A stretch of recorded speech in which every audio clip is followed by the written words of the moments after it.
But here we are on Writers' Voices with Monica and Caroline. And I'm your host, Monica Hadley. And my mother is not able to be here today. Her very dear friend and sweetheart of 10 years passed away this morning. So she didn't feel up to doing a live radio show today. Bob Stewart, who had visited with us here in the studio many times when he was here from North Carolina, where he lived, to Iowa.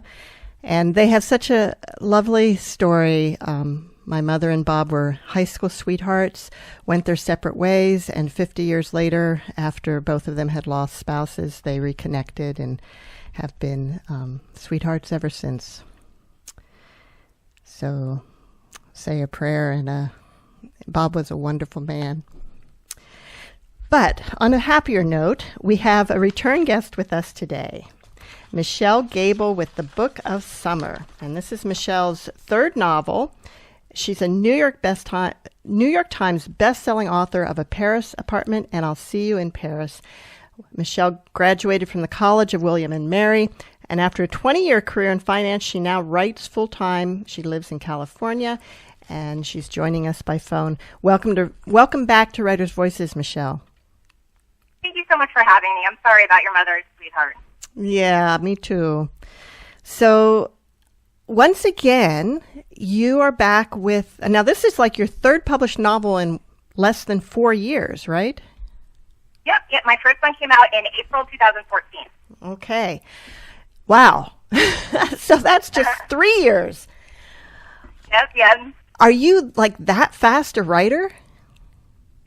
I can write pretty quickly. The writing part is the easiest part, really. It's the research and piecing together all the different parts. All my novels are based on true stories or real people. So that tends to be what takes up the most time, just trying to button down the historical details to make that as accurate as I possibly can. Now, I love the kind of niche that you've created here, and maybe there's other people doing similar things, but where you take a true story, and if I recall correctly, at least one of them came from a newspaper clipping, and another one maybe came out of the research you did for the first one. That's right. And you take that and you build a two-part story around it, one set at that historical time and another set in the future, but somehow related either by the characters being descendants of the original characters or some other connection with those original characters. And you go back and forth between the two stories, and they're romance stories in a way, but there's so much more to it than just the simple romance. Yeah. Hopefully that's how it comes across. I do love threading a real life story or real life people into fiction and building a world around that. So for the Book of Summer, it was about the homes on the easternmost side of Nantucket Island that are in danger of falling over the bluff due to erosion, and I kind of built a story around that. And I do like to keep both in, include a little romance. It's kind of like real life. Right. Hopefully, you have a little romance and drama and happiness. Now, how did this idea, or this fact of these houses being endangered, how did that come to your attention? I read an article in Vanity Fair about it, and I immediately just pictured this house that's been in the family for 99 years. I knew immediately there'd be a guest book in it, one of those guest books where people write little tales of their story, and that's called The Book of Summer, and that's the title of the book. And I knew that would be a good way to also incorporate, weave together the different time periods and also include some other people's voices that maybe aren't characters per se, but they still get to have a little voice and a little, they get to say something in the narrative. And I love World War II novels, but they almost always are take place in Europe. And so I wanted to explore it from a stateside perspective and the women and people left behind as people go off to war. Well, I was wondering how you came to the decision to set the historical part of the novel right at the beginning of World War II, because, of course, there could have been any number of different times that you could have selected. But I expect that particular time allows for a lot of drama. Yes, Exactly. And it's kind of that moment of you're kind of nervous, not knowing what to expect. It's kind of, they always say, your imagination is sometimes worse than what actually happens. Like your anticipation, what you're worrying about, what's coming. It's sort of that nervous anticipation. We're on the brink of war. Are we really going to join in? There's a lot of divisiveness in the family of my characters. Some think, we should just mind our own business, and others think that's just, isolationism is just not the way to look at the world. So it's an interesting time, and it's fraught with the nerves, but then patriotism and bravado, and kind of just a whole mix of emotions. We often forget, we think of World War II as we were all in it together, and we forget how much, how different people thought about getting into the war, and even probably once we were even in, it wasn't like everybody supported the war. Oh, definitely not. Yeah, my character Ruby, who's a newlywed and in the late 30s, and she just thinks, okay, here, my real life is starting. I'm married. Everything's going to be great, and this is so silly. Why would we get in a war? We've already proven that this was a disaster last time we got into Europe war. And she views it from kind of a very naive standpoint. Her brothers are telling her, look, it's not. This is a war. We live in a world. We don't just live in the United States. We're all in this together. But it was very divisive, and there were lots of strong opinions on both sides. Now, Michelle, did you spend much time on Nantucket to research? I did. I went a couple of times for a few different weeks. I like to get a feel of the place, and it's a good excuse anyhow. And did you find a specific house that you modeled this family home on? Well, there was a house that did fall over the bluff called Bluff House, and I kind of modeled it on that, but it was an amalgam of several houses plus a healthy dose, of my imagination. The people that owned Bluff House are very different. They're, in no way are my characters supposed to represent those folks. And I have an idea of kind of different houses. It's a lot bigger than most of the houses along Baxter Road. The one I made up, I just wanted a bit more of a compound. And my family actually, last summer, we stayed on Baxter Road, kind of on the street that my characters belong. So that was a lot of fun. Oh, so does that help you? Do you feel that to actually be in the environment you're writing about, to capture the flavor and the details? Yes, absolutely. I mean, in this day and age, you can do it remotely. You don't have to go. You can, interview people and look at articles and look at Google Earth, and you have a number of options. But for me, I do like to be there. You talked about at one point when you're way up that high on Baxter Road, the wind and the sand is in your teeth and it's on your skin. And that's from like what I personally felt being there once I was taking a walk up Baxter Road. And I was like, it is so windy when you get to the lighthouse, and the sand was in my teeth and in my hair. And so I added that detail later after I'd walked it myself. Mm. When you're writing these books, do you write the storyline of one timeline separately from the one from the other, from the modern timeline? Or do you go back and forth as you're writing? In the published books, you go back and forth between the two timelines. But what is it like when you're writing? Right, yes. It's actually varied for all my books. For my first book, the historical part is pulled through a courtesan's diaries, and I would write big chunks of that at one time, maybe a quarter of the book. I didn't use all the diary entries, but I would do big chunks at a time. For my second book, it was similar to that, and then this one, I really did go more back and forth, almost in the way that you see it in the novel. But when I edit, I do several rounds where I just go through and read the historical part front to back several times and edit it that way, and then I do the modern day several times, and I do the whole thing. So I do, when I edit it, I definitely separate it out, but it kind of depends, and I'm not sure why I changed this time. I think it was a little easier for me to get in the voice of the historical characters, so a lot of times I wanted to, for example, the Courtesan's Diaries, I wanted to spend more time in the voice, so I didn't want to go back and forth so much. Just sort of sink into that particular voice in that particular moment for as long as possible. Is it hard to keep the sort of the vocabulary consistent with the time period that you're in when you're going back and forth like that? I try. I mean, I try hard to. That's always going to be a challenge. I try to, read magazines from that era, read books from that era, watch television shows, movies from that era. So I try to be consistent. And if there's a question, a lot of times I'll use a word and then I'll think, I don't know, that word's modern. I'll look it up and see, when was it first used? Okay, so that word wasn't used until 1960. Okay, I can't use that word there. So I do try. My copy editor, that's kind of part of their job too. It's funny because sometimes words that you think are modern, when you look them up, you find they were used in the 20s or 30s. I know, isn't that funny? And it'll say something like, first used in 1880, and you're thinking, oh my gosh, I had no idea. I know. Or even an expression, an expression, you'll just think, okay, that feels like modern, but no. And what's really cool is that we can just Google it to find out. I mean, 30 years ago, if you were writing this, how would you have even known if a word was available? I guess you would just have to find books or books of letters. I'll read letters from the time period, and maybe you just can't take as many risks then. You have to say, okay, well, if there's any question, I better just not use it. Right. Now, did you have a chance to talk to people who were alive during that time period?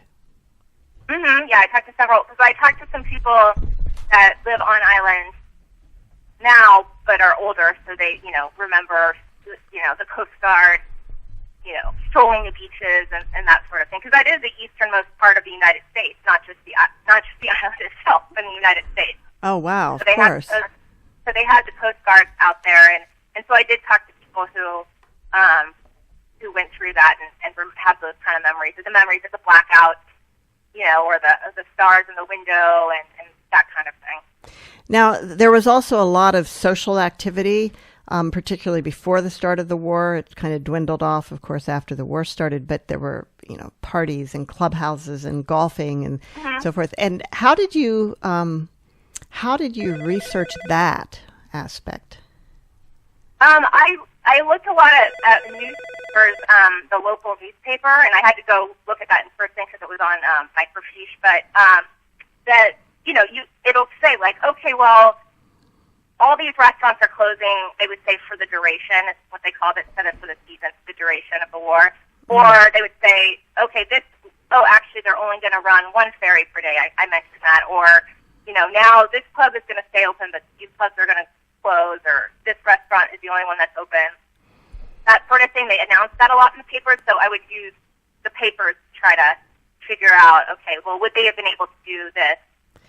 Because there's one point where they try to take a ferry, and the ferries are running a lot less. And before the war started, when there was it seemed like there were parties every weekend. Was that accurate? Would that be in the paper? Reports of those parties and costume parties and those kind of details? Yeah. So the parties, they go to a party and it is a costume party. They dress American figures, and that was from a paper.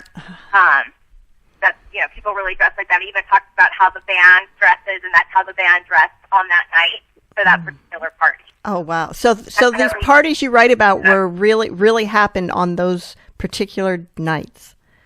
Some of them. Yep. I try to do that as much as possible. Even though I write fiction, I try to make it at least plausible, where you can say, okay, well, that could have happened there. And so if there was a party, I wanted the party to be like a big party like that. Obviously, if it's a small little house dinner party, it's different. But a big party at the yacht club, that's exactly, I found all the details I could about that particular party, either from, if I could find it in a book, or if I could find it in that one I found in some newspaper articles, people talking about, here's what they did, and then talking about the fireworks show, and then they would drop the things from the planes. That happened. Wow.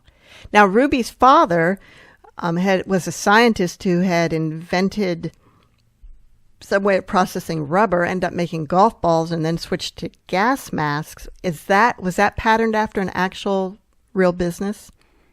Yep, it sure was. And it was the Titleist balls. That's exactly how. Now, this isn't that family didn't have a house on Nantucket. That part, it's not the same guy. But when I found that interesting, I don't even know how I stumbled across. I think I was trying to find a manufacturing type business that was in New England, and I came across that, and I saw that they they made the Titleist golf balls that, people use today, the number one golf ball in the world today, but then they did switch to making gas masks during the war. So I thought that would be very interesting to use the novel. Did you have to get permission to use that detail? No, my editor was a little concerned, and they went through legal to see what we had to do. Because you have the disclaimer at the front that says this is fiction, and when real things are used fictitiously. So I guess legal was fine with that. I'm not trying to say that this is what happened with that family, and I'm also not trying to sell golf balls or malign golf balls or anything like that. You're listening to Writers' Voices, and our guest today is Michelle Gable, author of The Book of Summer. Michelle, would you like to read a little section from the book? I don't have a copy of the book. Oh, okay. All right. Well, then we'll skip that part. So, now, is your publisher the same as for the previous books? Yep. I have. Ultimately I had I was under contract for 5 books, so a book a year through 2019. So it has been the same publisher. I just signed a 1-book deal for the first book and then 2 2-book deals. So through my 5th book, it'll all be with St. Martin's Press. Wow. So that's, a wonderful start as a novelist. It seems pretty rare to get, a multi-book contract kind of right out of the gate. Yeah, well, we signed a 1-book contract for the first book, and they actually offered 2 books, but my agent was pretty adamant. She felt like the first book would do really well, so she wanted to do to renegotiate on the second, yeah. So then we signed a 2-book deal, and then we signed a book deal for 4 and 5, but it was all done pretty quickly, so it was nice to kind of have that, consistency, right. and it's great to have the same editor and the same publicist. That's very rare in the publishing world. There's a lot of turnover, people move around a lot, and so it's been great to have that sort of team. The marketing changes quite a bit, but my publicist and editor team, and it's very helpful, and we're all on the same page and have the same sort of views on things, and so it's a great team, and a great working situation. Well, and that probably helps in turning the books, getting them published pretty quickly because, normally there's a pretty long lead time even between when you finish a book and when it hits the shelves. And to yes, I think people would be surprised. I don't know the publishing industry well. I think people are usually surprised. They think, you turn in the book and then maybe 2 months later it comes out. And well, even with the Book of Summer, I finished that book, and plus they have, as you know, the timing.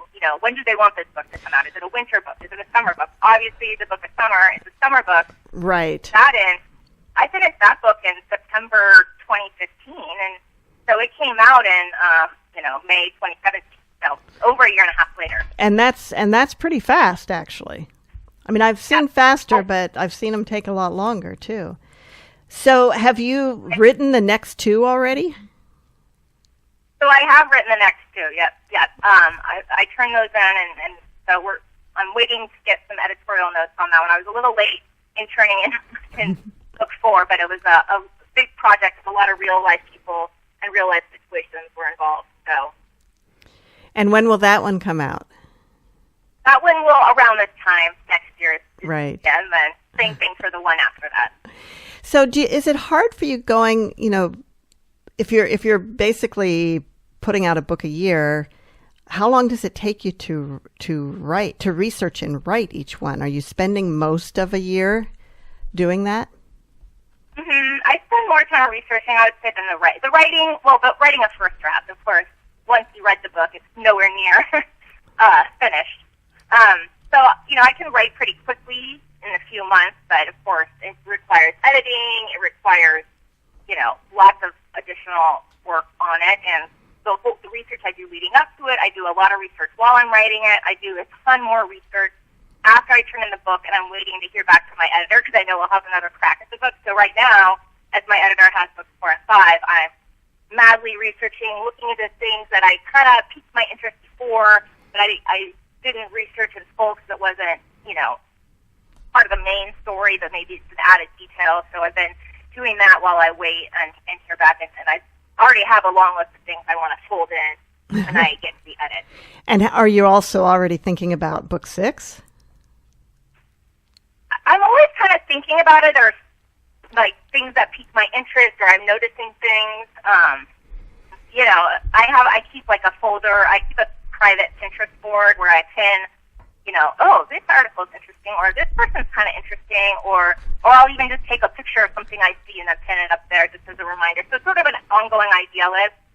So it's not, you know, I'm not thinking of plot necessarily, but I do think of, you know, well, do I want to stay in the same region, or, you know, do I want to try something different? Do I want to do no historical or all historical, or, you know, mix it up? You know, kind of thinking about that, or thinking about which story that I've seen really is the one that makes me go, oh yeah, I want to live in that world. That's how I felt as soon as I thought of, you know, Cliff House, The Book of Summer. I thought, yes, that's the one I want. That's my next story. That's the one I want to live in. So I'm kind of thinking about it, but more abstract from a, you know, further distance, I guess. You do really delve into a world, don't you?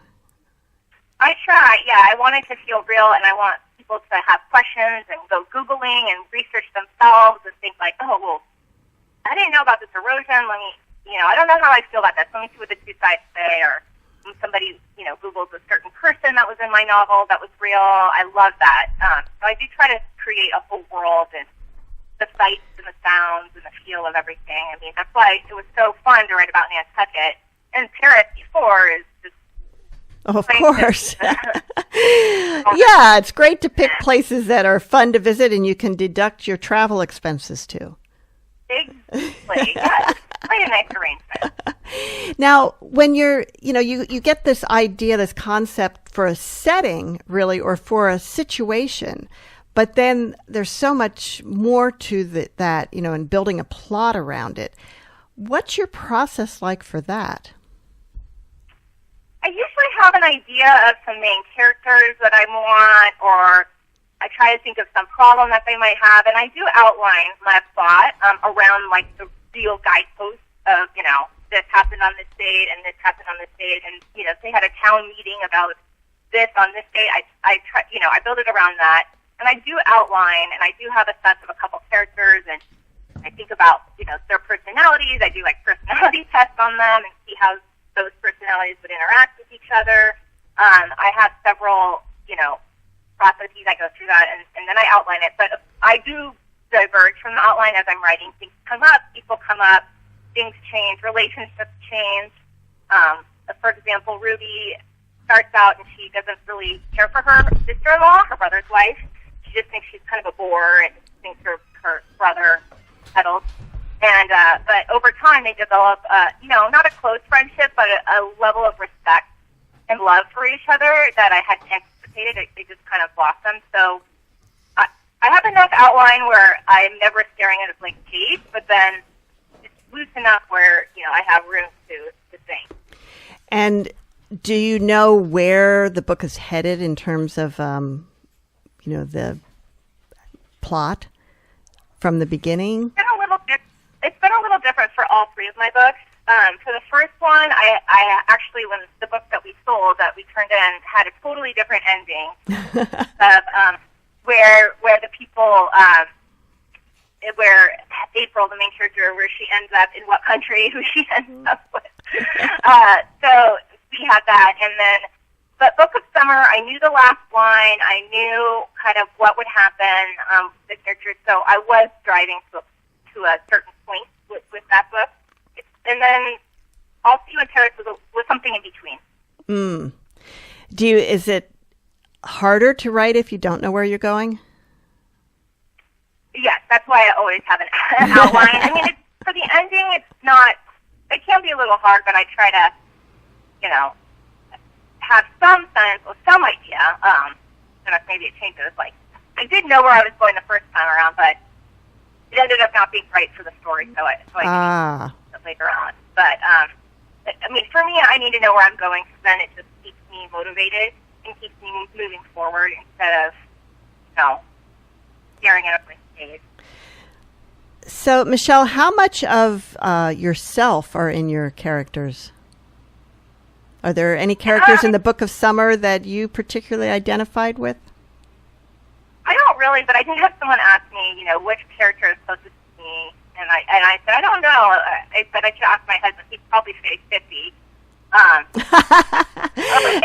Okay, so Sissy is the mother in the modern time who's a very strong go-getter character, not always entirely rational.